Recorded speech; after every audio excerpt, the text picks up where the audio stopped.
The views and opinions expressed on this program do not reflect the company, owners, management, staff, clients, or partners. Welcome to Bermuda's Daily Talk Show. It's the Daily Hour. ChatGPT did become the world's most downloaded non-gaming app. Literally the job of everyone in government to address the media and the public. What are your thoughts, audience? What are your thoughts on Zandy Silva as the deputy PLP leader? A community that can't feed itself is a community that can. What you may not know, though, is that Bermuda, we have a connection with Epstein, too. Things that people are doing right, the youth are doing right, that is not being advertised enough. When you see your access to U.S. dollars disappear, that's when you have a problem. You've got a town in the UK with a similar sized population. This place absolutely outshines it.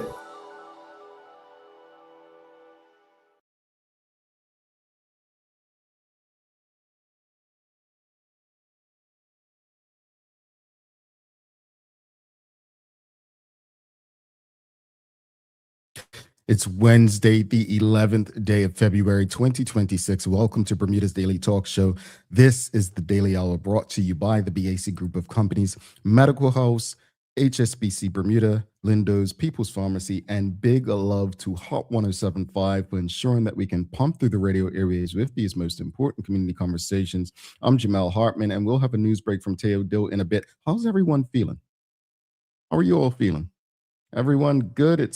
I know you like to call it hump day. Yeah, it's hump day today. Happy hump day to you all. I hope that you are having a great week. It's the middle. It's the, right middle. But how's everyone doing? I jokingly say this often that so many people often go to jobs they don't like, right? Man, it's a pleasure. It's a blessing. It feels so good to wake up and do something you really enjoy. But anyway, seriously saying that, I hope that everyone is feeling good today and that you are at a place where you are happy and you want to be. Alrighty. Well, greetings everyone, and thanks for making us part of your daily routine. A good one today as we welcome Juanae Crockwell on. Juanae stood as an independent candidate in the last general election in February of 2025. We're going to be discussing a number of things, including her take on Bermuda since the last election took place. The daily play is going to be music today, so music-related question. All right, and don't forget, if you haven't already, don't forget to subscribe on our website, follow us on all of our social media channels to stay up to date with all that we have going on. Help us grow beyond the mic as we do our part to continue to improve our community. All right, folks, let's jump right into it. Question of the morning is, what can Bermuda and Bermudians learn from Bad Bunny's Super Bowl performance? What can Bermuda and Bermudians learn from Bad Bunny's Super Bowl performance? So I have a lot to say on this. Because millions of people around the world watched the Super Bowl halftime show. And what stood out wasn't just music or the spectacle, but the message. Bad Bunny stepped onto one of the biggest stages on the planet and didn't dilute who he was. He didn't change his language. He didn't shrink his culture to fit expectations. He brought his full identity, his roots, his rhythm, his people, and invited the world to meet him there. And the world listened. And that moment should carry a lesson for a place like Bermuda. We're small, and despite how some of us may feel, our culture is deep. Our history is rich, and our stories matter. Yet sometimes we hesitate wondering if being too Bermudian is risky, or if we need to soften ourselves to be accepted globally. What that performance reminded us that authenticity connects. And when culture is shared with confidence, it doesn't divide, rather it unites. When people feel seen and they lean in, and when a community owns its identity proudly, it creates space for everyone. And we must ask ourselves, why is it that some of us only believe we have culture when we're criticized by others, or when we are geographically disconnected from Bermuda? Do we show our country pride? The world doesn't need a similar version of us. It needs the real thing. It makes me think of conversations and comments by Rosalind Famous, who speaks about our dialect. We should be proud in our sound. It's not ghetto. It's not too black. And it shouldn't be unacceptable. Let's talk about it. Because I saw a clip on the internet yesterday, and I grabbed it, folks. I grabbed it. And in that clip, it was very, I should play it for you. Let me see if I can find it, and I'll play it for you. And let me know if you can hear it when I play it, all right? I'm going to find this clip and play it for you. And I just want to get your take on this. If I can, I don't know if I saved it, folks. So I may have to play it from my phone. So give me a second. I want to play this clip, and I really want to get your thoughts on this as we play it, all right? All right, so let me hook my phone up to the Bluetooth, and then we'll play this so that you can hear it. All right, so let's play this clip, and I want to get your thoughts on this, audience. Here it is.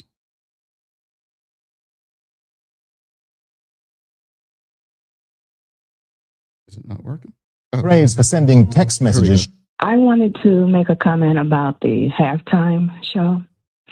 The people who are complaining about it being in Spanish, the album that was a top winning award was all in Spanish. You wouldn't ask an opera singer, an Italian opera singer, to convert her song into English. That's ridiculous. In the 50s, blacks would go overseas. Blues singers, jazz singers. They sang in Paris and France. They sang in English. This whole thing about the Spanish is just a made-up controversy, and it's unfortunate. The most important thing he said at the end was in English. God bless America. We have to stop being so discriminatory toward anything that's not like us all the time. It was a great performance. It was all love. You did not need to be able to speak English to understand it. Thank you. Wow. She mic dropped that moment, didn't she? Audience, especially Black Bermudians. So a lot of people criticizing, oh, I don't speak Spanish, this and that. And when I was young, I always wondered this. I'm like, how do reggae artists in particular? Reggae is very popular in Japan. Opera, it's not really English. And how does hip hop and all this music transform to different languages? And this isn't the first time that we as English speaking people, not by choice, have come across music where we don't know the language. I mean, what's the guy named, not Bad Bunny, the guy from Nigeria had a song, Shayo. Most people only knew Shayo. Like, they didn't know the rest of the song. A couple years, I forget his name. I know people are mentioning Macarena. Y'all used to do the dance. But honestly, when we think about it, what can Bermuda and Bermudians learn from Bad Bunny's Super Bowl performance? What can we take away from that? What do you think the lessons are for Bermuda and Bermudians? Let us know. We've got Jason Hammer says, in regards to BB's performance, that's Bad Bunny, let's not get carried away with how much authenticity he displayed and what compromises he made. Well, talk to us about it. This is an open forum. This is a conversation. Don't just come with like short riddles. Explain what you mean by that. I don't think anyone's getting carried away. We're asking, what can we learn from it? I mean, in that industry, there are always compromises made. Let's be honest. I mean, it's the music industry. It's not one I don't think anyone should necessarily follow, but that doesn't mean that there are not takeaways from it. You know, I'll use the PLP government. I think most people give them a grade of C or below, right? And maybe my C plus is generous, but they're still good in that. The OBA is a train wreck right now. There's still good in the OBA. We're speaking about what are the goods, what can we take away from it? We're not talking about, oh, it's this, it's that. No, we're talking about the goods. But I'm happy for you, Jason Hammer, to explain and go a bit deeper as to the compromises you believe that were made. Gerald Bean says, I can't add or take away or add to any word the lady said. Okay, fair enough. Kenton Trott says, music is universal. You don't have to understand it to feel the vibe from music. We can learn from BB that our struggles are the same as we all just want to be treated with respect. That's it. I mean, I don't want to be critical, but I saw some very interesting stuff online yesterday, folks. Very interesting stuff. When I say interesting stuff,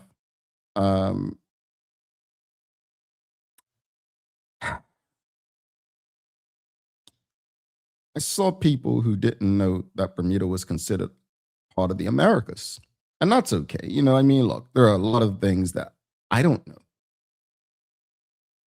But I think what concerned me about it is that we participate in the Pan American Games. Maybe people don't know that. I don't know. I guess that's one of the only things I paid attention to in school, to know that. But I'm concerned that we don't know a lot of stuff that pretty much we were exposed to throughout Bad Bunny's performance. Now, again, I don't speak Spanish. I don't understand anything he said. But I appreciated the vibe and the unity. I'm not blind to this. I'm not going to sit here and act like I haven't come across a lot of Latinos who don't like Black people. I'm not going to sit here and act like I didn't live in South Florida, where you probably have some of the most racist Spanish-speaking people in the United States. They exist. But my takeaway from his performance is, yo, we actually have more in common than we think. That was one of my takeaways, you know? I'm not going to lie. This may not make some of you comfortable, but it doesn't make me smile when I see that Bermuda flag. It's got the Union Jack in it. And you all could say, oh, but no. I love Bermuda. And at one point, when I first left, was in college, I had that flag flying. No, I don't fly that Union Jack in my... No, I'm not. I'm sorry. I'm not. So I didn't feel the same sense of pride. If anything, seeing that flag, the one that represents Bermuda, next to other independent nation flags, made me feel some way. I get feeling like, included. I get that. Trust me. But it also goes back to, but they have their sovereignty. At least some of them do. I was probably more proud to see the Bayesian flag. Seriously. All right, audience. What are your thoughts? This is your daily discussion brought to you by our friends at Titan Express and Secure. What are your thoughts? What can Bermuda and Bermudians learn from Bad Bunny's Super Bowl performance? We've got Dr. Anthony Richardson says, be brave in the face of naysayers and the promotion of other cultures to embrace and promote your own Bermuda culture. So why this topic means so much to me is when I worked in Bermuda tourism, it was run by non-Bermudians. And from my perspective, they did not promote the Bermuda as I know it and I love. And that was a problem for me. But they took a few black people, you know, how they take a little few black people and sprinkle them throughout who wanted money or, you know, like to be loud and known. And suddenly that was the authentic Bermuda experience, and it wasn't. And then they would use the terms like back of town and show this art and this and that. It wasn't authentic. It was not.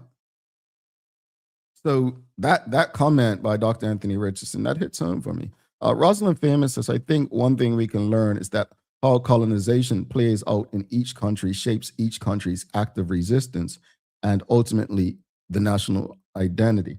Let me stop there. Let me stop there. Share this link right now with your friends, family, and colleagues, because I have to read a riot act. So I try not to, and you know, Maya and others have told me, Jamal, don't read the comments. So yesterday we had a conversation on this show about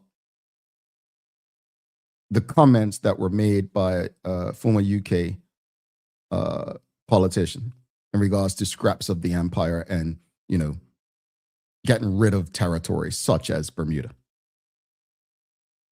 And we had some people go on our social media yesterday, you know, these internet philosophers and intellectuals, saying Bermuda was never colonized. Let me read the comments directly, and I'm going to address it because Rosalind Famous, you triggered that in me.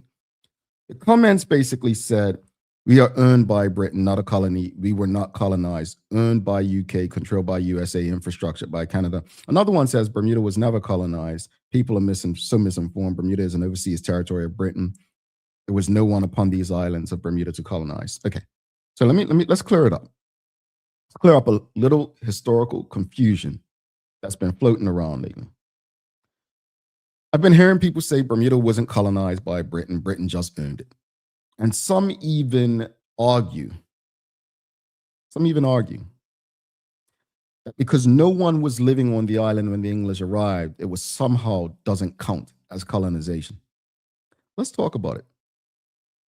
When we use the word colony, we're not talking about whether people were already living somewhere. Colonization isn't about a foreign power taking control. Is about a foreign power taking control of a territory, settling it, governing it, and claiming it under its sovereignty. And by that definition, Bermuda absolutely was a British colony. Here's what actually happened for those philosophers who want to rewrite history. Back in 1609, the English ship Sea Venture wrecked on Bermuda. The survivors didn't just camp out, they built structures, planted crops, and established a presence. By 1612, Britain sent official settlers and founded the town of St. George, which still stands today.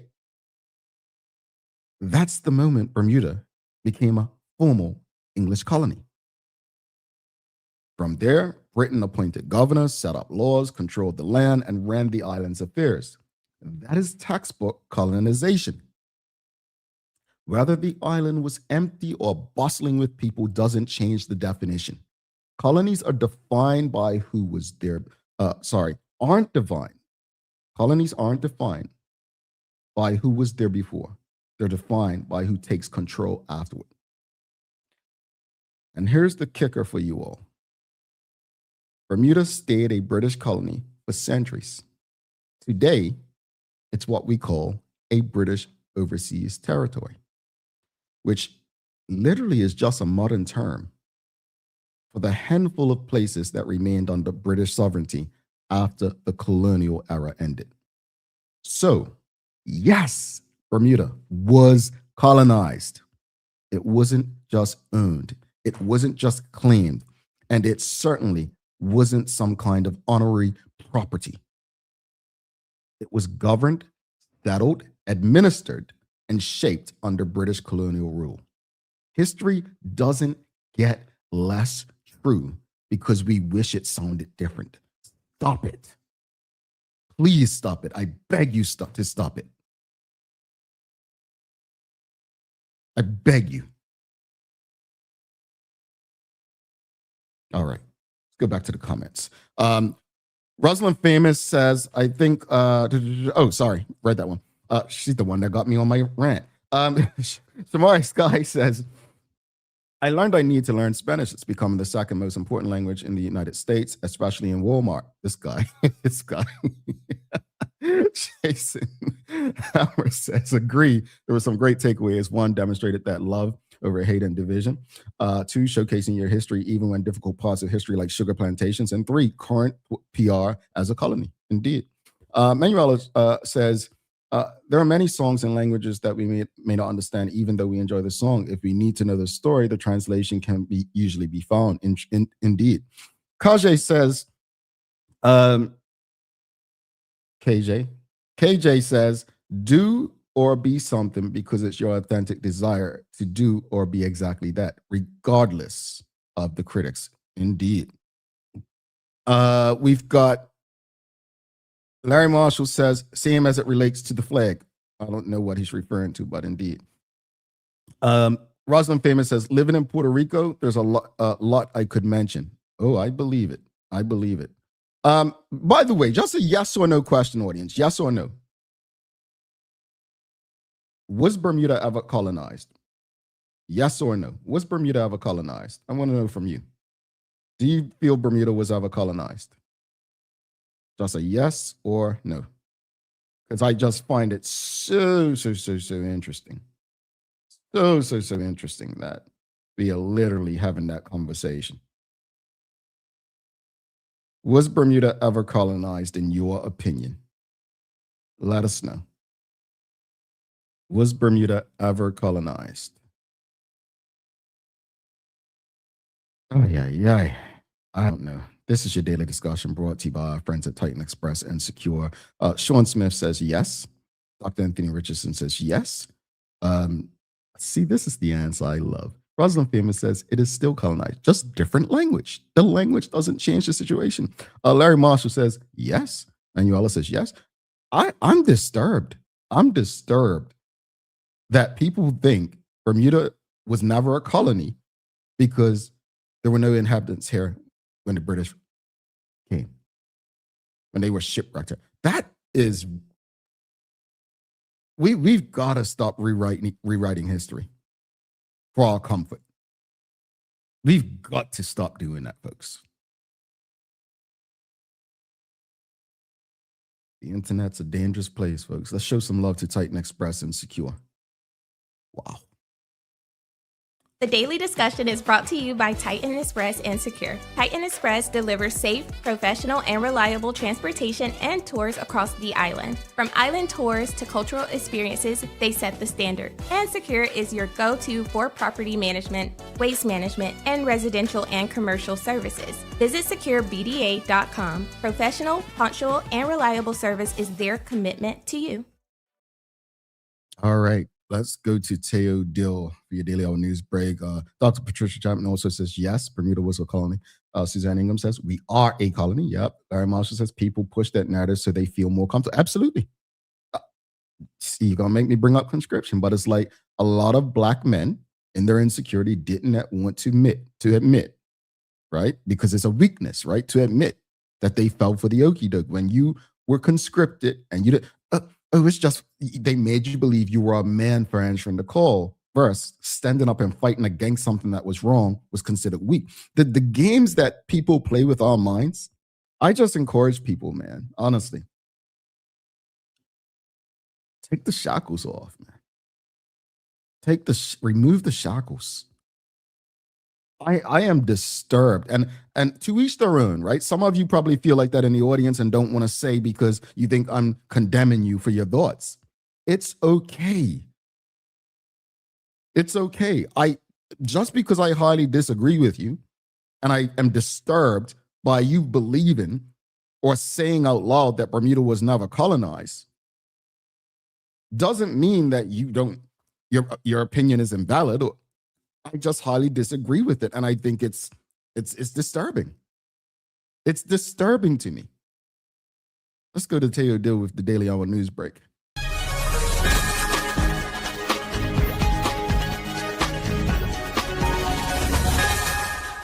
Good morning, I'm Teo Dill, and welcome to your TDH News Break, brought to you by the great folks at Peoples.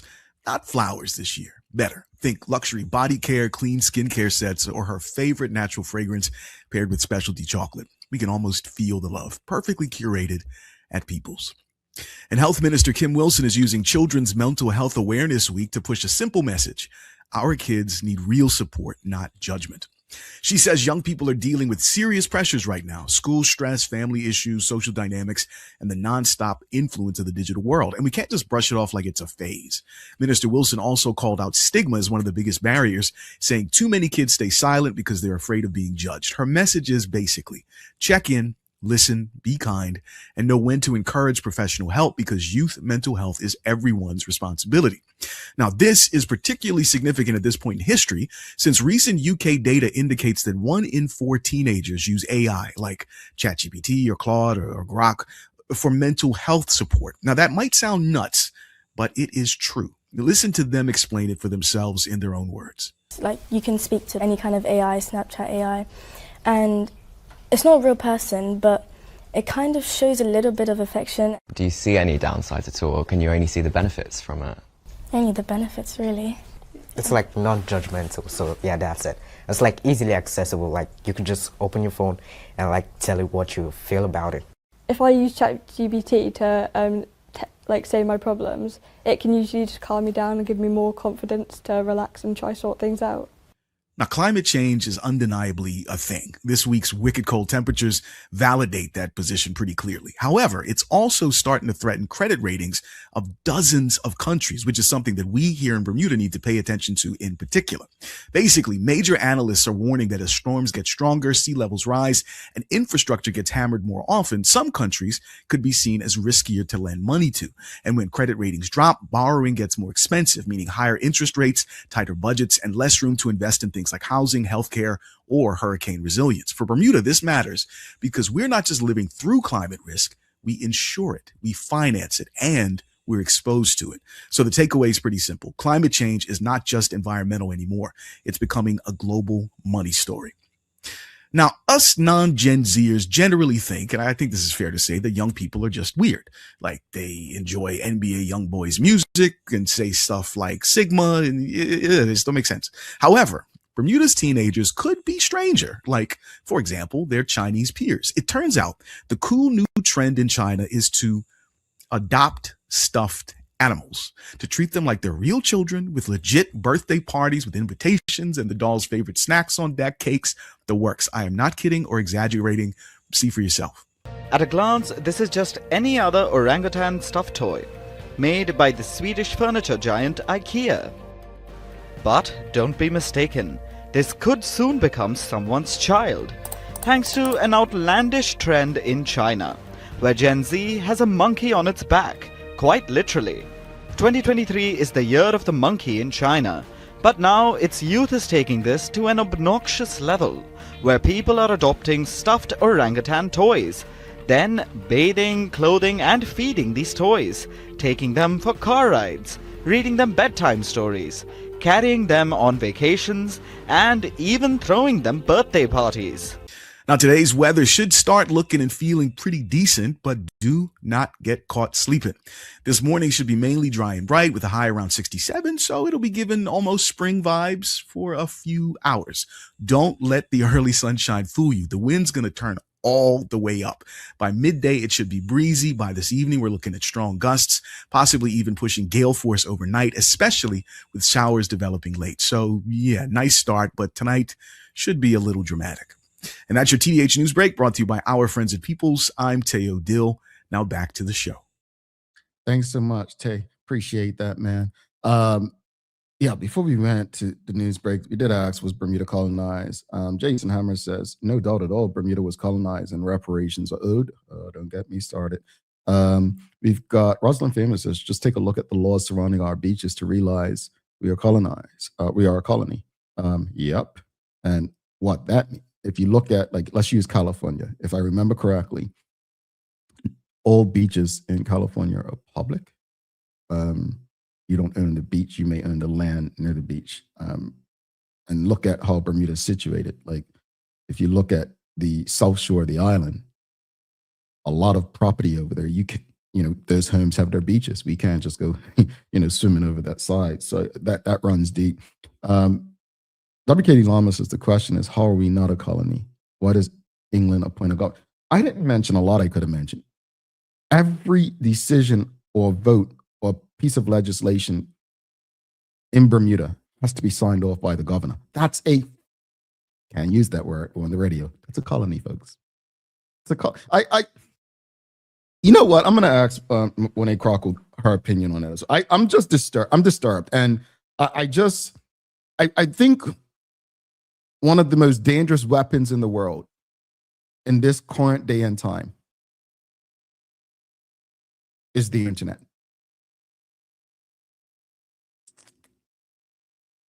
But it doesn't have to be. All right, days of the year, folks. Let's go to something more, happy.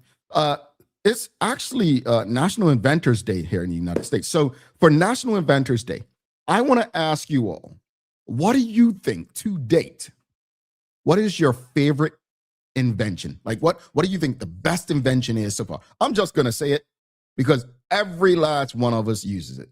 The cell phone.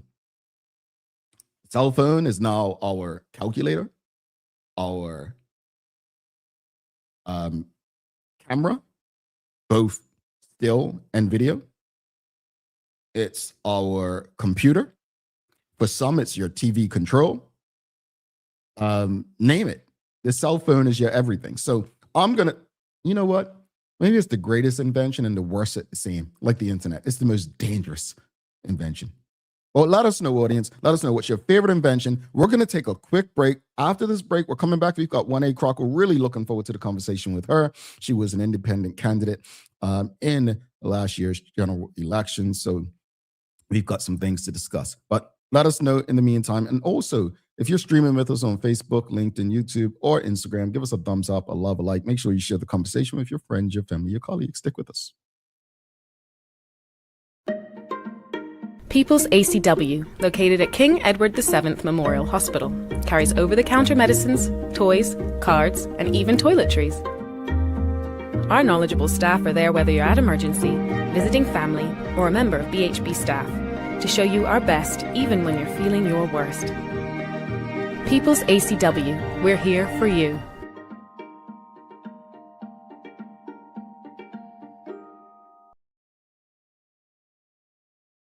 Take a look at our workwear for construction workers and tradesmen.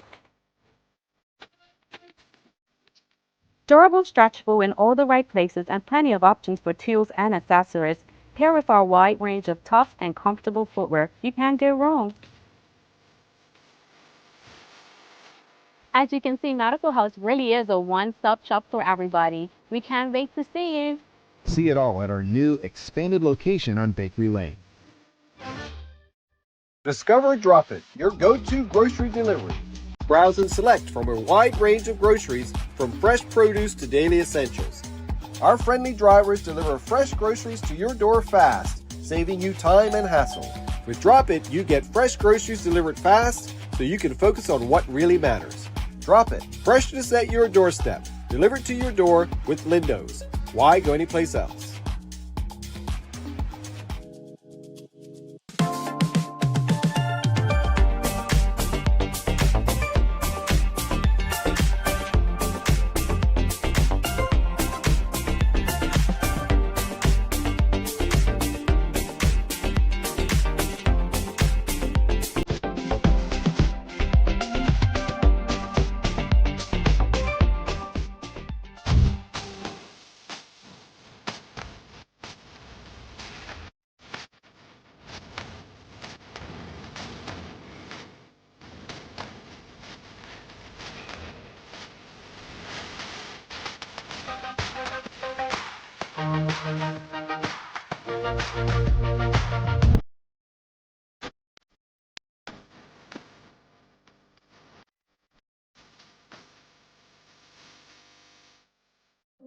age that really matters isn't the one on your ID. You probably know your chronological age, the number of candles on your last birthday cake. But there's another kind of age that may be even more important, your biological age. This reflects how old your body truly is at the cellular level. It is influenced by your genes, your environment, and the choices you make every day. Two people can both be 40 years old on paper, but one may have the body of a healthy 30-year-old, while the other is biologically closer to 50. The difference? Lifestyle choices on nutrition, sleep, stress, exercise, and exposure to toxins. That means you have some control over your biological clock, and that's exactly what makes it so powerful. Because when it comes to aging, it's not just about living longer, it's about living better. Want to know your predicted biological age today? Download the free Carry Genetics app and fill in the lifestyle questionnaire.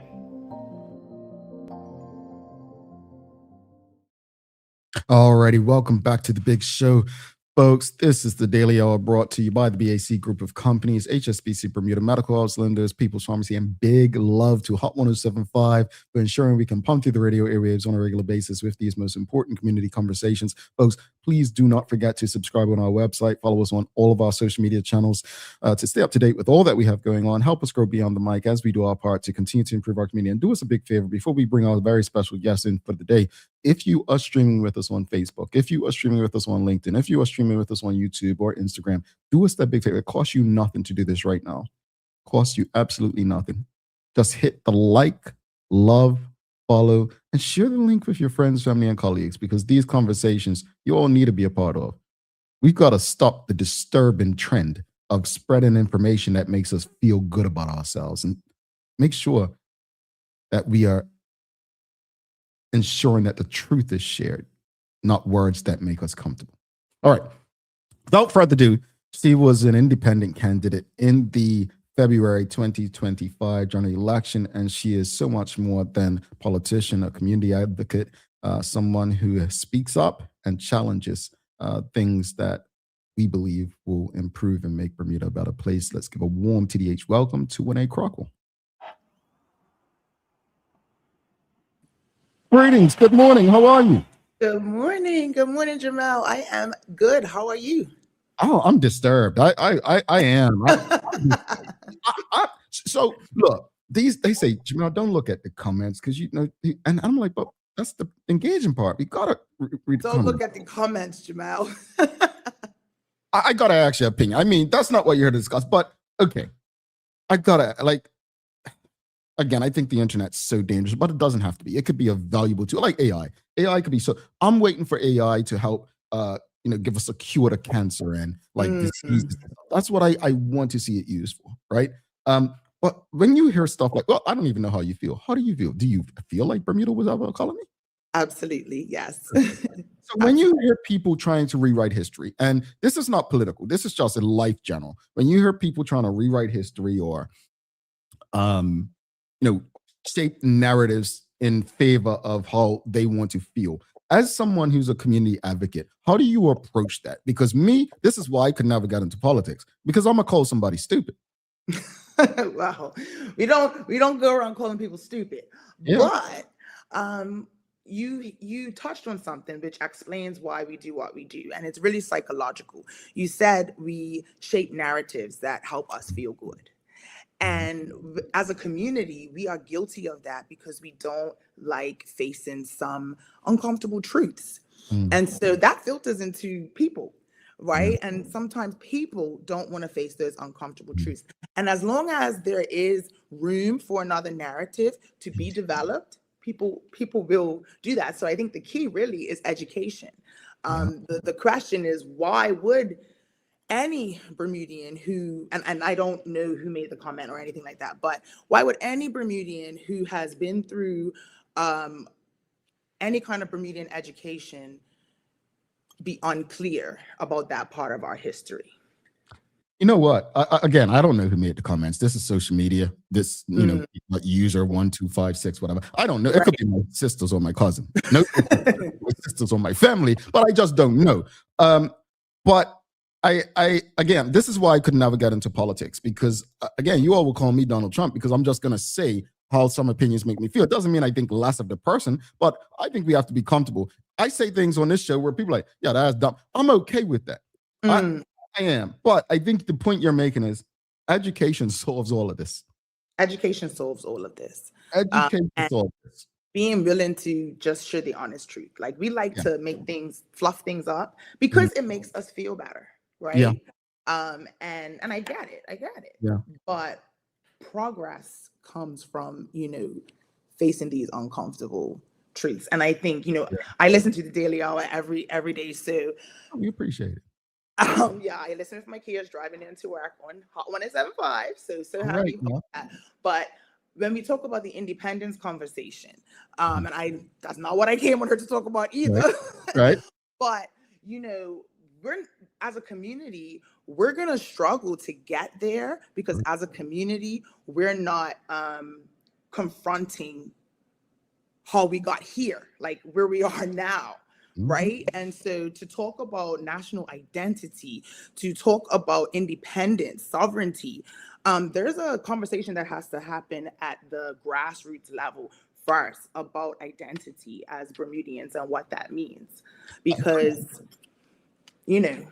once we achieve sovereignty, like, we need to know who we are as a people and our history and know why we are trying to rewrite that versus just we should be independent because everyone else is independent. Like, who are we? And I think Charles H. Jefferson II said it a few years back, about 4 years ago, on this show. He said in the comments, if you ask a Bermudian about our culture, we'll all say different things. One may say Bermuda shorts, one may say gumbies, one may say and that's part of it. Whereas if you ask a Jamaican, reggae, jerk chicken, they're all going to recite the same things. Whereas, and I think that's by design, right? It's the whole design why, regardless of how you feel about joining CARICOM, why at a time, I hope it's not like this anymore, but when I was growing up, we were better than our cousins to the south. We would jump, like it was derogatory. So it's interesting. It's also interesting, but I think even correlates with today's conversation about Bad Bunny. Like, again, for me, it was like he was unapologetically Puerto Rican. He's like, I speak English, I'm not going to. The only thing he said in English was at the end. Right? Yeah. Which was one love. But you didn't come to talk about that, but I appreciate it. But real quick, one more thing we didn't come to talk about, because I did ask the audience before you came on. It's National Inventors Day, right? Okay. Now let's hear what some of the audience said. So Gerald Bean said Velcro. Mark Arthur says the toilet bowl. Rosalind Feynman said not enough is said about the invention of the staple. And KJ says the bicycle. And one more, we've got airplanes says. So I said cell phone. What is yours? So my first thought as I was listening backstage, my first thought was the toilet, because I'm like, what? It would be the most inconvenient thing not to have. And I feel like the toilet is probably that. But as a avid traveler, after seeing the airplane, I didn't even think of that, but the airplane would probably be my favorite because I don't know how would get around the world without it. But then practically speaking, the cell phone, because that thing's attached to me.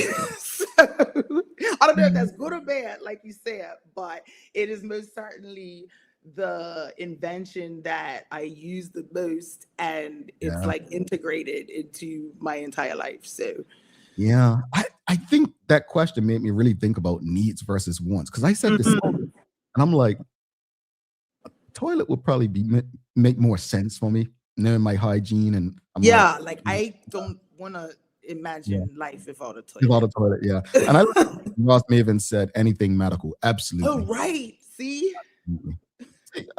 I like this. I like this part of the show. Yeah, I like this. It helps you think broader, right? Yeah. And you think about needs versus wants. Medical inventions would be high up there. I agree. Well, let's jump into today's conversation. As I mentioned, you ran as an independent candidate in the 2020 election. Look, it's been almost a year next week. What continues to motivate you to stay engaged in Bermuda's political space? Well, because of my professional life, so at the Women's Resource Center, engagement is important for the work that I do. So that's my first motivator, and then secondly is I want a better future for my children, my grandchildren, and I take civic responsibility, really to heart. And so I stay engaged because that's what we have to do. I believe that's our role. Now, all of us may not do it through, direct politics, but we have to stay engaged with what's happening in our community, with what's going on with our neighbors, because that's actually how we build community. And through building community is the only way we're going to progress. So that's my motivation for staying engaged. I really do genuinely want to see change socially here in Bermuda, because I see people struggling, right? And you say that, like, from where you sit now, what are your biggest concerns about the current state of Bermuda, socially, economically, or politically? So my biggest concern, I guess, right now would be cost of living, because that then filters into so many other social issues that we have. And, during my campaign, I did talk a lot about the cost of living, because in my work, I recognize that that is the biggest stressor for women in Bermuda. And so I assume that would be the same for men as well. And so addressing that is going to be key to then addressing the other social issues, including education, including access to healthcare, including housing, all of these things, including antisocial behavior and gang violence. All of these things in some way connect back to economics, right? And yeah, that would be my biggest one. Yeah. Still a year on. And to be transparent, post-election, I was asked to serve on the Cost of Living Commission. So I'm grateful for that opportunity to be able to then contribute to addressing this challenge, because like I said, I think that it is the central challenge. And I want to ask the audience also, what is your biggest concern about the current state of Bermuda socially, economically, and politically? Let us know in the comments. You've chosen to keep making an impact outside of elected office. We see you speaking on many issues and even your profession. What does meaningful community engagement look like for you at this point? For me, well, I have to say, I ran in the election and I lost, right? And now, in hindsight, I'm grateful for the way things turned out, because it has allowed me to stay engaged in a way that I feel now, reflecting back, is more meaningful and more impactful at the community level. And so community engagement for me is one, staying connected with the people that I serve, even if it's not in an elected office. I still serve the people, right? I've put myself forward now as a community advocate. And so I have to stay connected with the community. Can't advocate for what you don't know and understand. So that's number one. Number two, I do have to stay current on what is happening within the government and what decisions the government is making, because professionally and also as a community advocate, if I want to contribute to any policy deliberations, then I need to be educated, right? I'm not a fan of talking about things that I don't know about. So I try my best to stay current with what's happening, so that if and when I have the opportunity to contribute, I can make a meaningful contribution. So, I take seriously the commitment that I made to the people when I ran in the election. And even though I didn't win, I still want to serve, and I still have the opportunity, thankfully, through my work at the Women's Resource Center, to serve, to make an impact on policy and legislation.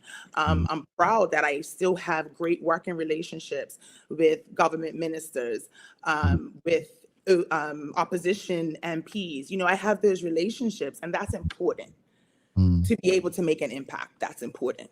You mentioned, being on the or asked to be on the affordable, was it the cost of living? Cost of Living Commission. Yeah. So obviously, and you just mentioned, you have relationships with both government and opposition MPs. But when you look at the state of Bermuda today, how would you assess the PLP government's performance since last year's election? Like, where have they delivered, and where do you feel they are falling short? So I would say, in all fairness, right, all things being equal, the government has continued to advance their platform commitments.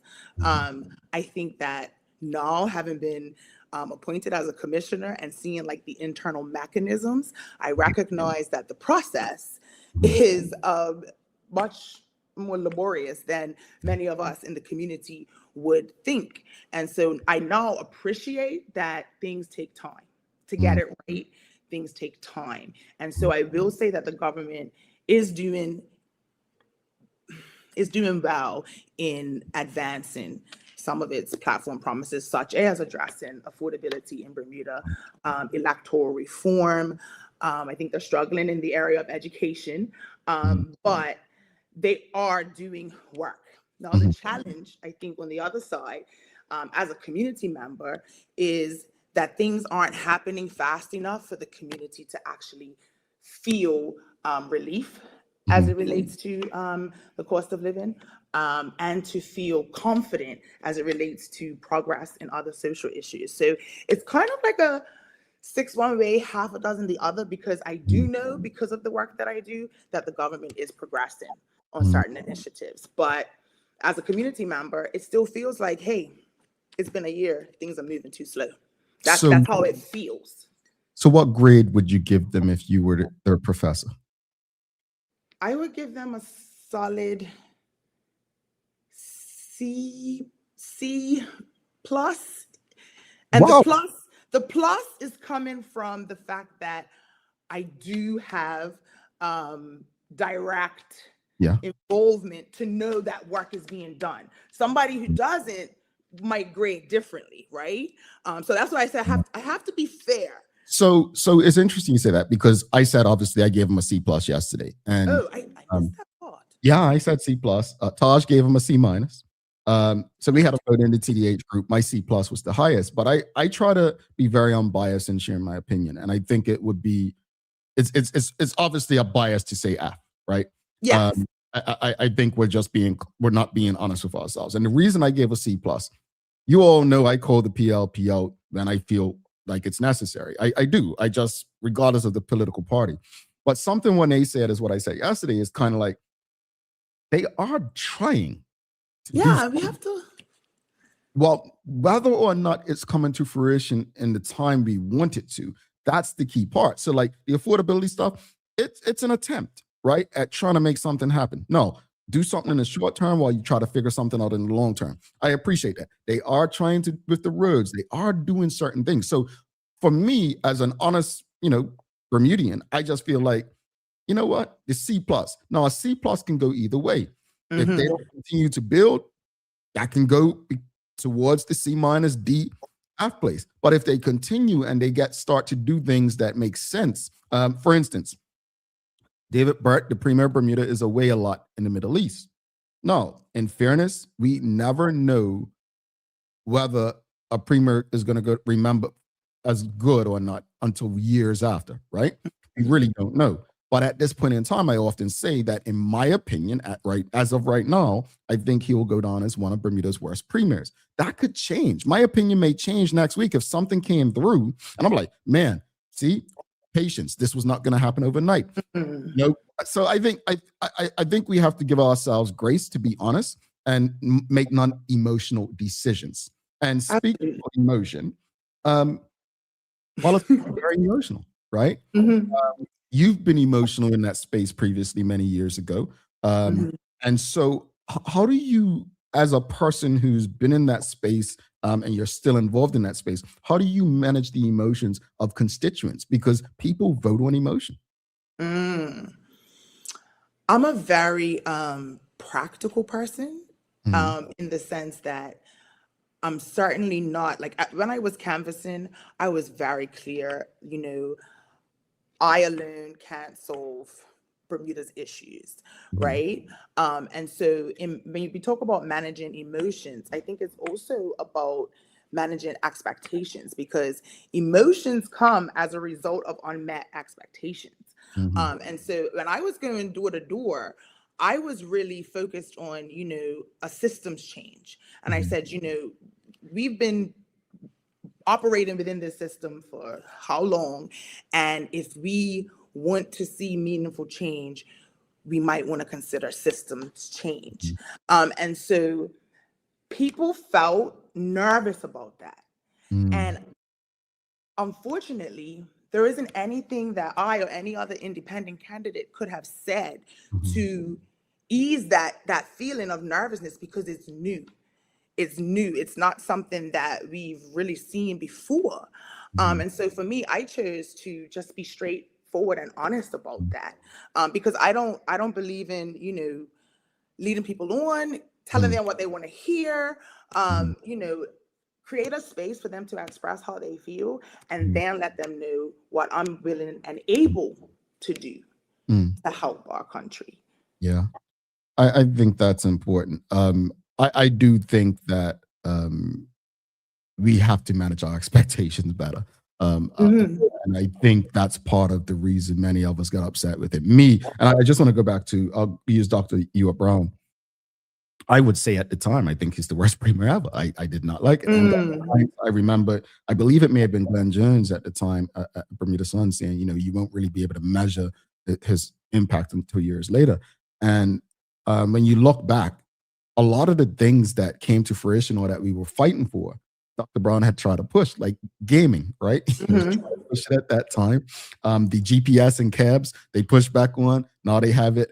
Obviously, the fast fares was a thing. The Uyghurs thing, which caused a big kerfuffle. Something tells me if a different party pushed that, it wouldn't have been seen. And so, again, Dr. Brown and I, when he was in leadership, had our issues because my personal issue at the time was conscription. But when in hindsight, he actually did try to do stuff. And I think that's what you're saying in this instance. It's like, we may not see or feel stuff, but our children or grandchildren, but again, but when that's part of the problem. It's like, we're humans, right? We're humans. And we like to see and feel that work's being done, right? Versus like Charles H. Jefferson II says right here, my concern is that many issues appear to be being addressed in silos with quick fixes and no long-range planning. That's how many of us feel, but we don't know if there's long things being planned for long term. We don't know because governments work in silos. So a government should be laying the groundwork, he says, for things long after the next election. Absolutely. I agree with that 100%, because in politics, things change, right? The whole cabinet is a political appointment. So when that changes, policies can change. We've kind of seen, or we've heard rumblings of that potentially happening right now in certain spaces with change of cabinet ministers. And so I absolutely agree that it has to be a long-term vision. And I for a short stint of my life, I did work for government. And during that time, I remember permanent secretaries really being the ones who were driving policy. And that excited me. I think I wanted to become a permanent secretary, right? Because the permanent secretary should bring the stability that changing in cabinets wouldn't bring, right? And so I think that's something that we need to think about, again, when we talk about systems, how we do government. What are some changes that we can make to the way we do government that ensures continuity, that ensures that experts and the people with the technical skills are driving decision making? I think that's super important. And if we have that, then the public can trust that regardless of what's happening in the political space. And, last week we saw how quickly things can change in political spaces. Regardless of what's happening, the civil service should be that stabilizing factor. And this is my opinion, right? And so, I'm gonna go on a whole other tangent. Since you mentioned last week, you mentioned it. You did make a statement during, that situation with the OBA leadership. Quote, the Bermuda Progressive Labor Party's greatest strength is our collective weakness. I think many of us of sound mind know what you meant by that. And to me, it wasn't a direct criticism of the Bermuda Progressive Labor Party. I didn't take it as that. What I took it wasn't intended in that way. No, absolutely. Like anyone who reads to understand what that meant, I'll tell you what I saw it as. It's saying that to have a strong functioning government, we need a strong functioning opposition, but we also need an involved and educated electorate. That's what I took from it, that one statement. But you can explain. Yeah, and that's exactly what I meant. And, when we look at our political history, at least since I've been an adult, right, the Progressive Labor Party has been the government for the majority of that time, with the exception of, 2012. So that suggests strength for the Progressive Labor Party. But the post was inviting us to reflect on, well, what is the strength? Is it the Progressive Labor Party that is so strong, or is it that the other options and the community might just be weaker because in my opinion, we're not engaged and we're not united, right? And so, and I know Charles Jaffers, he listens to the show, but he made a comment as well under that post, and I hope he doesn't mind me sharing, but he made a comment as well, basically saying that if our weakness is the government's strength, then is the government strong? And I think we have to start thinking beyond the politics of it all. And that's why it's really hard for me to exist in this space, if I'm being really honest, because I am not a politician. It actually kind of irritates me like that people call me that. So please don't call me that. But, I'm not a politician because I'm not interested in the politics of this. We need to get things done. Right. And so all moving parts of our system need to be strong in order for the system to work the way it was supposedly designed to work. And that's not happening. And that allows one party to have what appears to be such a stronghold on the electorate. Since you mentioned, he said, Charles H. Jefferson in the comments, he says, I don't mind. Thank you, but Charles. He had a question kind of similar to what you just answered. He says, what concerns does Ms. Crockwell have about our current political landscape? Does she see a future for the OBA, a party that her late brother helped to establish and subsequently resigned from? Do you have any thoughts on the state of the OBA at all? I do. You want to share, I should say. That you want to. Yes, I can share. As I said, this was never about OBA versus PLP for me. But it's disappointing to see that even after multiple elections, the OBA is still struggling. And what's disappointing about it for me is, one, personally, as Charles said, my brother was a founding member. He was a founding member of the Bermuda Democratic Alliance. And then he was a part of the merger to become the One Bermuda Alliance. And I had high hopes for that. I was personally invested in that. And so I'm disappointed on that level, but I'm also disappointed because we need a strong opposition. And the election last year, with the number of independent candidates that came forward, is a very clear message that the community does not feel that we have a strong opposition. And so I would have loved to see the OBA, dig their heels in and get it together, because we need them to. We need them to. This isn't even like a want thing. This isn't even about politics. In order for the system to work, we need a strong opposition. And so I'm very disappointed.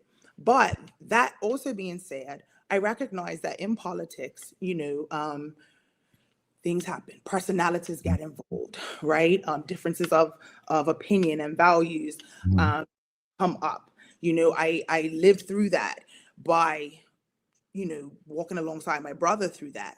And so I understand that. I just think it's very difficult that it had to play out in front of the public, because now any trust that the OBA had, I know it's been significantly diminished after the events of last week.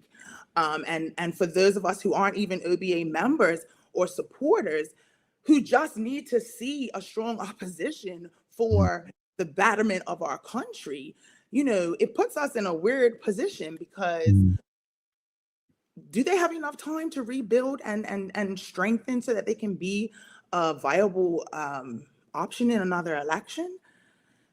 Like, I don't know. You know, when someone asked me yesterday, they asked me, what's the difference between what the OBA did last week and what the PLP did in 2003 when Alex Scott became premier? My response was the strength of the PLP then versus the weakness of the OBA currently. And I want to also say this. I think the OBA better to do it now than let it prolong. Absolutely. Again, part of my prediction at the beginning of the year, my two predictions: one, that Robert King would not be the opposition leader this time next year, and two, that Zane De Silva would be premier by the end of the year. I'm one for two so far. I'm 50%. So now let me be clear. My predictions are not saying what I want to happen. It's just saying what I believe will happen. But with Robert King, there's just some things that I've started to read from Ben Smith, for instance, that I actually start to agree with. I get it. I see the point. But this is why, and I say this with the most respect to the One Bermuda Alliance, the PLP, and any political party or candidate there is.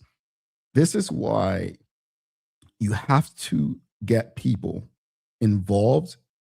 Like if I'm the OBA and I'm looking at the amount of independent candidates like yourself and Tiffany Painter and some from the FDM, Quentin Sherlock, many of you, I'm like, we all may have different ideologies, but somewhere, some way, we can actually bring these together to form a government that will work out for the people, that will help deliver the needs of the people, address cost of living and doing this. I think if we get that kind of approach from a want it to be government that's currently opposition, we can make some inroads. But what can't happen is what's been shared by Ben Smith so far about Mr. King's leadership. Mr. Smith has an opportunity right now to me. He has an opportunity. And I don't know, I'm not coaching the OBA, I'm not telling him what to do. What I would probably do, if I'm Dan, I would get on the phone with a bunch of people who ran as independent candidates last election and talk.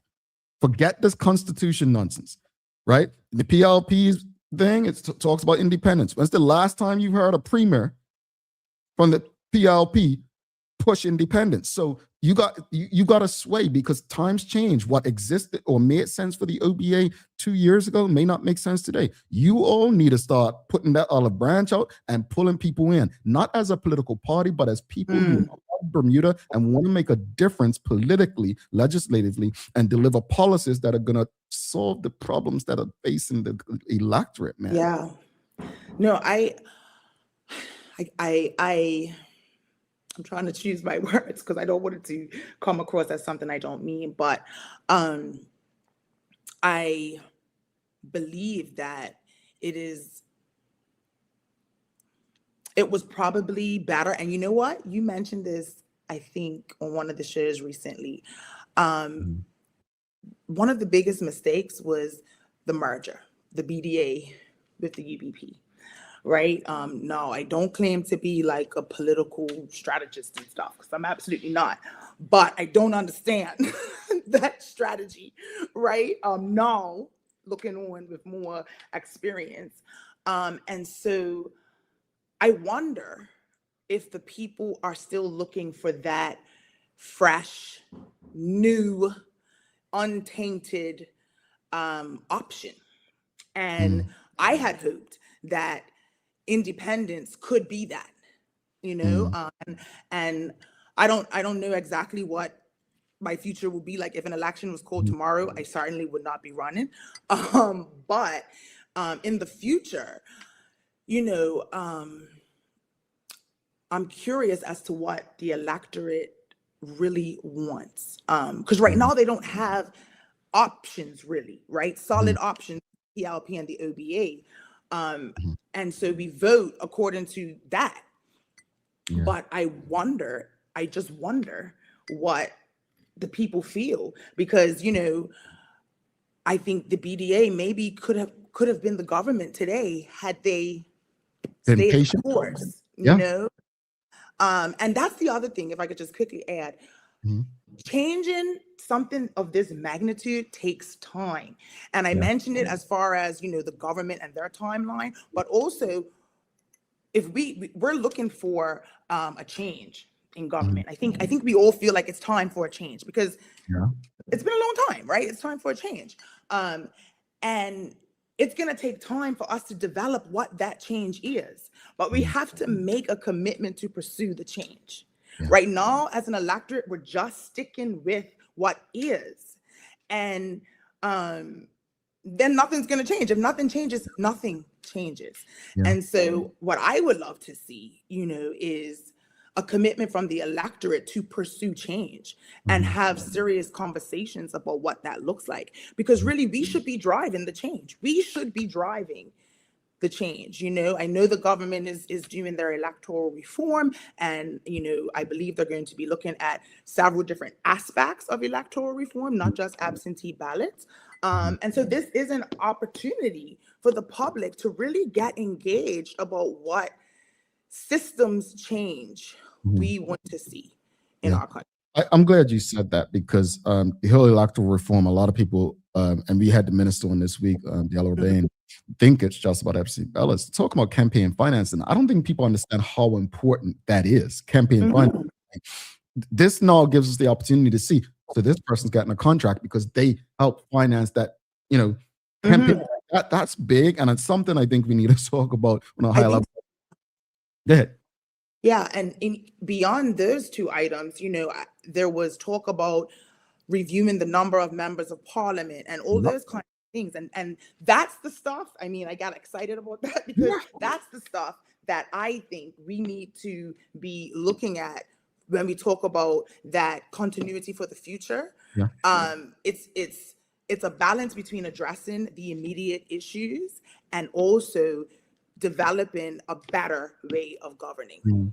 Yeah, indeed. Let's go to the comment. Shamari Skies asking me, says, what is your dream legislative policy goal? Meaning, if you could help bring one legislative bill to fruition, what would it be? Ooh, jeez, I should have been prepped for that question. Let me think. I don't know if I could settle on one bill, like one. Gosh, man, I'm multi-passionate, but right now I would say something that, and this would be more policy-wise, something that addresses mental health within the criminal justice system. So I've been doing a lot of research. My master's dissertation was on mental health within the criminal justice system. And, you know, I'm quite passionate about that as someone who has been involved in the criminal justice system. So that would probably be like my dream policy right now, is something that addresses lack of mental health support and also creates an opportunity for intervention at the first point of entry in the criminal justice system. Alrighty. A couple more questions. Well, you answered this literally when he put it. Sean Smith says, do you plan on running in any future elections? I mean, my plans are on concrete. Right now, I'm so focused on the work that we're doing at the Women's Resource Center, and that definitely requires all of my attention right now. But in the future, I am still open to that. Alrighty. We've got GSHD9QN. What? Okay. Says, should the OBA dissolve to create a vacuum for independent candidates? But hold on, because Charles has a question similar. Not similar, but you can answer. He says, what is the status of the People's Independent Coalition that was announced last year? Should that evolve into a political party? So to answer that question, the status is that we're doing exactly what I described earlier, which is trying to engage with the community to understand what they would like to see, and also get the community to engage with us on this conversation, not just about an election or winning seats, but about changing a system. So that's like broad, and it's probably a lot broader than many of us even realize when we put our name forward. But post-election, we recognize that there's a lot of work that we need to do. Can it or should it become a political party? I don't know, I ran off of the fact that I didn't think that the two-party political system was serving us, and I still feel that it is not serving us. So would another party be effective in creating the change that I personally, and I know others, want to see? I'm not sure yet. I'm not sure. And really, so much of this is driven by the electorate. And I know the electorate look to us, those of us who put ourselves forward, as like, well, what are you going to do? But a lot of it is, what is the electorate also prepared to do? Because we had a lot of social support around the election. We had a lot of people saying that they were, happy to see independents running, but yet none of us were elected. And that's okay, because that's the people's prerogative. But whatever we do is going to have to be guided by the people.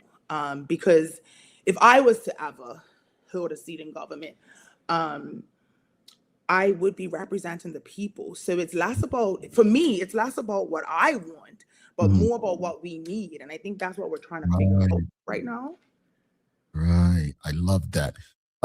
Before you head out, I mean, we could keep you forever, but I like to talk. So.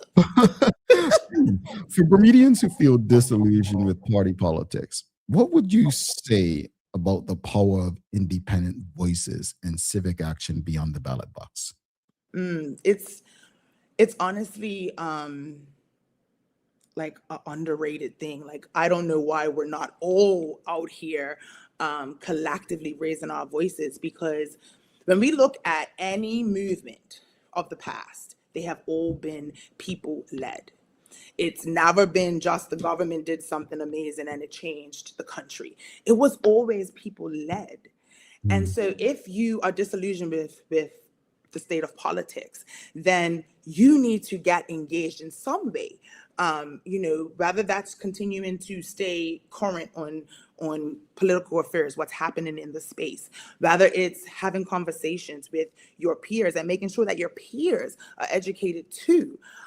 Or maybe it's getting involved in community spaces, volunteering, putting your name forward for government boards and committees, because that's something you can do. That's something I did long before going forward as an independent candidate. Figure out what you're passionate about. I think I shared this before on a previous interview here, that back in 2015, I had a conversation with Stuart Hayward, who at the time was, and currently today is, the only independent to be elected. And I told him, I want to run as an independent. Like, I want to be a politician. And he said, no, you don't. I said, no, you don't. And he said, go figure out what you're passionate about. What is it that you want to change about the community, and pursue that. And if that takes you to parliament, let it take you. And I'll never forget that. And that guides so much of how I move in this space, because it's not about politics. It's about the people. And so if anyone is interested in serving the people, I think it's really important to figure out how you can serve outside of politics. And I'll just close with this. I did have a conversation with someone. I'm not going to share who it was, their name, but they have been involved in politics. I had a conversation with them yesterday, and they told me, politics is lonely. It's not what it's all cracked up to be. And so if you really want to make a difference, it has to start before Parliament. Yeah, it reminds me of what I said yesterday on the show. People ask me all the time, why don't you get involved politically? And I said no, because politics is about power first, people second. advocacy and activism is about the cause first and the people. And it's not saying that politicians don't care about the people. It just says that they will always put the power first, because they will say that they need power to actually do what the people need, even if they're in power. So I think that's pretty much along the lines of what you're saying as well. And I appreciate you being honest with that, because as you're speaking, I'm like, this is true activism right here. Like, and for those who don't follow Juanae and what she does for a living, like it's true activism. And we don't want to lose that activism, because we've seen people get involved politically and lose that sense of activism. And this is respect. And I say this with love, because people love to run with stuff, but pressure groups is what really Bermuda needs right now. And if we're honest, the PLP made a great opposition because they were aligned with pressure groups, be it the unions, the People's Campaign over the years. And, you know, the People's Campaign turned into our Minister of Economy, right? Now we don't have that activist anymore, right? That person's now a minister, right? So when we get people in the political space, we do lose that edge. And then we ask, well, who replaces that activism? And the sad thing from my perspective is we're literally all waiting for that next activist to come, and the solution is within all of us, which I think you said is on us, right? Absolutely. You know, again, I feel like I'm putting Charles on the spot today. I am sorry. But one thing he did ask me when I was campaigning, he lives in my constituency. So one thing he did ask me was if I would have to leave my job if I was elected. And he was the only person who asked me that. And he asked me that because, and I truly value the confidence. You know, he said, we don't want to lose you there, right? And that resonated with me. And as I kind of journey through and figure out what would be next, I remember that right now I actually really do have a purpose. And I'm so blessed to be able to walk in it and fulfill it. And so if I never make it to Parliament, I think I'm gonna be all right. You will, and I think Bermuda will definitely benefit, because again, some key things you said, you know, you don't need to be in politics to make a difference in the community. And I think people forget, Dr. King wasn't a politician, Malcolm X wasn't a politician, Rosa Parks wasn't a politician, Nelson Mandela was not a politician until he came out. Marcus Garvey wasn't a politician. I say that because many of the people who we love to quote made a huge difference in our community without becoming politicians. So if that day never came for you, please know that the work you're doing, we appreciate, it's valued, and who knows, maybe you're more impactful out there. No, in saying that, we still need voices like yours in that room. So we're not telling you not to run. Yes, thank you. Your constituent, just a message from the constituent, he says we need to talk again soon. So yes, we do. Real quickly, Dr. Patricia Chapman says, Juanae, please keep your opinions of civic engagement and politics open. We definitely need your voice, energy, and progressive movement. And before you head out, I don't know if you're still canvassing or just engaging people in your community, but if people wanted to reach out, get in touch with you, what's the best way they can remain engaged with you going forward? So I am definitely open and still engaging and canvassing. It's a little cool right now, so I'll be back. Give me a month or so. But you can contact me by email. That's probably the best way. And it's just my name, Juanae Crockwell @gmail.com. I'm going to try to type it in here. I'm not Type it in there for you all. And we'll put it up on the screen. but I'm going to try and do it. So you can absolutely contact me by email. Also, I am on Facebook, Instagram, Juanae Crockwell, very accessible. So, yeah. We appreciate it. Thank you so much and we'll just put the email up for anyone who's interested in writing to Juanae. That's it right there down bottom of the screen. Juanae, thank you so much for making time to do this. And please know, we would love to have you back on, hopefully next month. It's Women's yes. And speak about the work we're doing. No, I mean, I was just making sure you say yes this time and come back. You know, some people are like, man, they want me all the time. You know, not everyone's going to be Craig Simmons, where he makes so much time for us. You all, we appreciate that you trust this platform enough to have these important conversations. So thank you. And like I said, hopefully we can get you on next month. We'll be reaching out to you following this. All right. Awesome. Have a great day. You too. Have a great one. Juanae Crockwell, folks. Hit her up. Send her an email if you've got some things you want to talk to her about. She is a voice of the people, folks. So make sure you take advantage of opportunities like that. Again, if you appreciated this morning's discussion and you're streaming with us on Facebook, LinkedIn, YouTube, Instagram, please give us a thumbs up, a love, a like. Make sure that you help us beat the algorithms so that everyone you know has access to these most important community conversations. We're going to take our final break, but you don't want to miss this. It's a fun one today. It's music. And I'm going to give you a hint. It has some cultural relevance to the Super Bowl halftime show. Stick with us. Don't go anywhere. Dreaming of expanding your business? With BDC's Loan Guarantee Program, we support your ambitions. Get up to 75% guarantee on bank or credit union loans up to $300,000. Just your vision and our support. Apply today and unlock new business opportunities. BDC. Bermuda business starts here. Looking for the best care for your pets? Novazark Feed and Supply has everything you need, from top quality foods to toys and supplies. We've got it all. Join our frequent buyer program and earn rewards every time you shop. Plus, we've been awarded the Clever Customer Initiative program for helping you save more. And don't forget, we open an hour early on Saturdays so you can get a head start on your pet care. Visit us today or shop online for easy pickup or delivery. Your pets will thank you.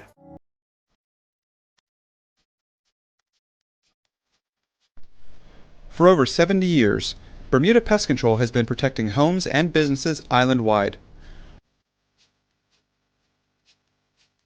We offer a full suite of services, including rodent control, termite fumigation, and general insect control and maintenance. Our team of experts will quickly and efficiently eliminate any pest problem you may have. With Bermuda Pest Control, you can enjoy a pest-free home in no time. We're committed to providing fast, reliable, and solution-driven services for our customers. It's what we've been doing since 1952. Call Bermuda Pest Control today and say goodbye to pests for good.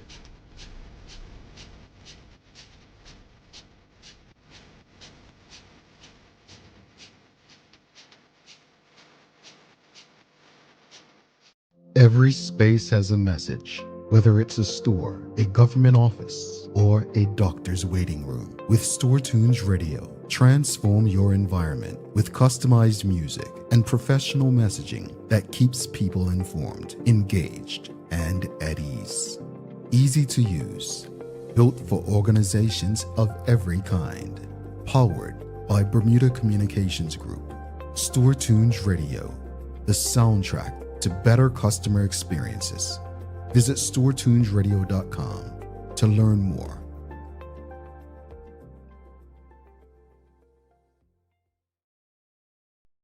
The Office of Consumer Affairs protects residents by promoting fairness, safety, and transparency in the marketplace across the island.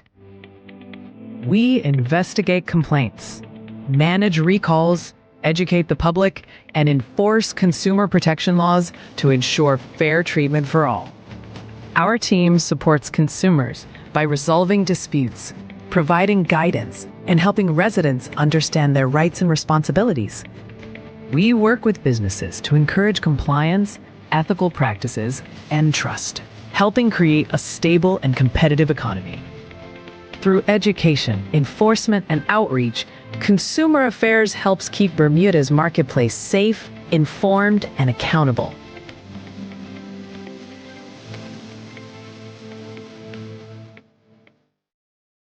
Alrighty, welcome back to the big show. Jamal Hartman here. It's the Daily Hour, brought to you by our friends at the BAC Group of Companies, HSBC Bermuda, Medical Lenders, People's Pharmacy, and big love to Hot 107.5.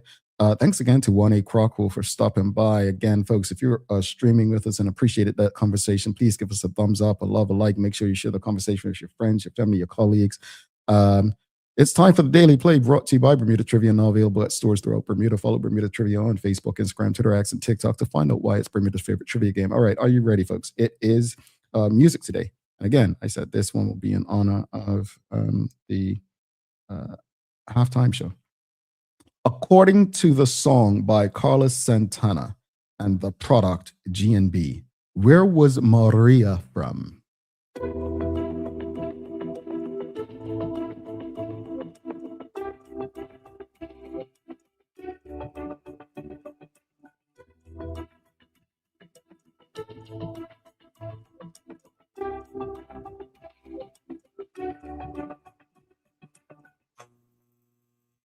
Ah, somebody got it. Not Brazil. It was Spanish Harlem.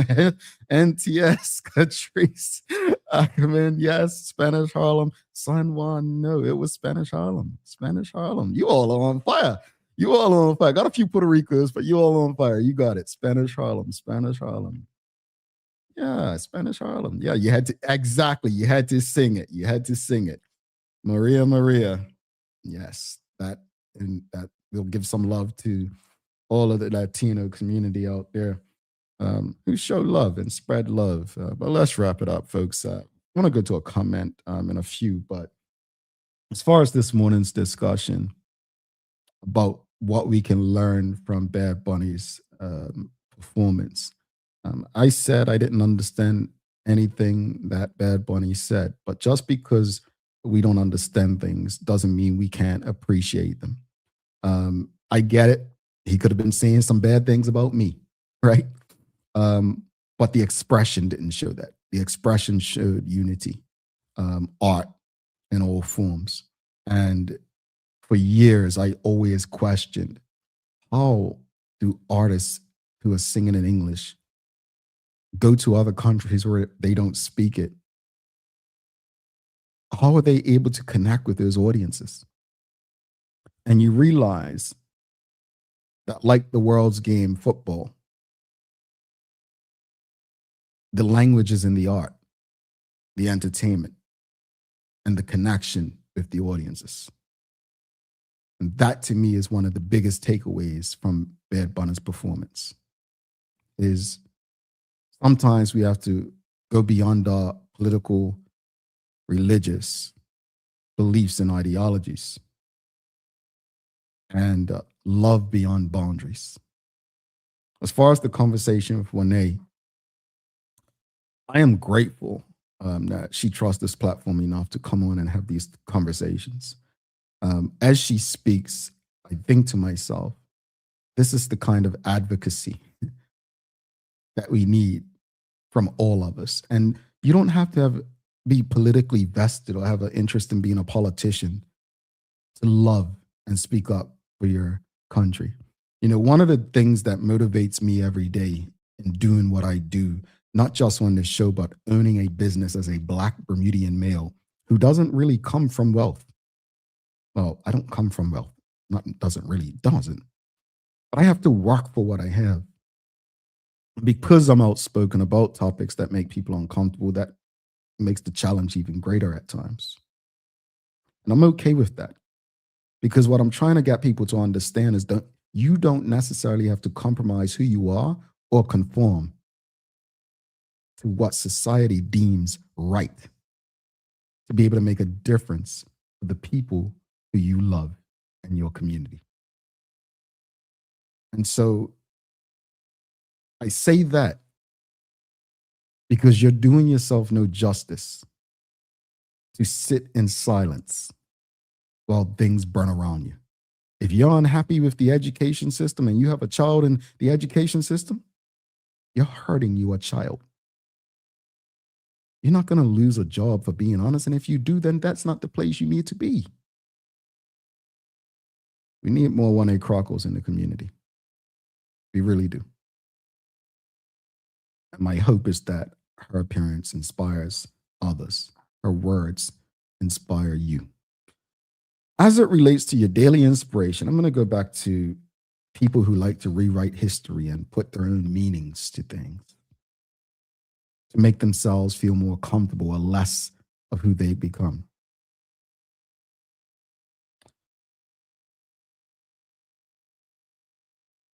When I hear people say Bermuda was never a colony or is not a colony, as I said earlier, it disturbs me. But let this be your inspiration. The internet is an extremely dangerous place, but it doesn't have to be. Like artificial intelligence. If we can use these things for good, for education, community, and justice, these tools can be as valuable to us as we want them to be. Charles H. Jeffs II, he says, Jamel, you may not come from financial wealth, but you obviously come from a wealth of love. Indeed. Thank you for that, Charles. And thank you for clarity. I may not come from financial wealth, but I definitely came from wealth of love and family, and I'm grateful for that, folks. Alrighty, let me leave you all alone for the rest of the day, but thank you all so much for rocking with us today. Don't forget to subscribe on our website. Follow us on all of our social media channels to stay up to date with all that we have going on. Help us grow beyond the mic as we do our part to continue to improve our community. Thanks again to the BAC Group of Companies, HSBC Bermuda, Medical House Lindos, and People's Pharmacy. Big love to Hot 1075 for ensuring that we're able to do this with you on a regular basis. As always, we appreciate you, we love you, and we thank you for making us part of your daily routine. If all goes well, we'll be back to do this again with you tomorrow. I'm Jamel Hartman. Please do make it a safe and a great day. We are out. Peace.